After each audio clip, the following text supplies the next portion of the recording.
అండి, సంకల్ప కళాగ్రామం నుంచి మాట్లాడుతున్నాను. ఈరోజు మన రత్నం గారి ఆధ్వర్యంలో స్కూల్ పిల్లల టీం వచ్చింది. వాళ్ళు మన ఎద్దుగానుగ నూనె తీయటం చూశారు. ఈ నూనె ఎందుకు తీస్తాం అనేది మనం వాళ్ళకి వివరించి చెప్పాము.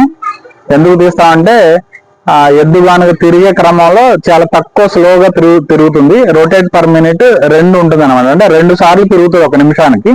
దీనివల్ల ఏంటంటే వేడి ఉత్పత్తి కాకుండా ఉంటుంది. మామూలుగా మిషన్ లో కానీ చెక్క గానుగుల్లో కానీ మిషన్ మేడ్ చెక్క గానుగుల్లో కానీ ఎక్కువ వేడి పుడుతుంది. అంటే ఆర్పిఎం 10, 12, 15 ఉంటుంది. దానివల్ల హీట్ ప్రొడ్యూస్ అయ్యి మన ఎడిబుల్ ఆయిల్స్ లో మనం తినే నూనెల్లో ఉండే పోషక పదార్థాలన్నీ ఆవిరైపోతాయి అనమాట. అందువల్ల ఆ నూనె అంత మన శరీరానికి కానీ మనకు కానీ అంత ప్రయోజనకరంగా ఉండవు. అందుకని మన బుల్ డ్రివెన్ ఆయిల్స్, అదే మన ఎద్దుగానుగ నూనెలు తయారు చేస్తున్నాం.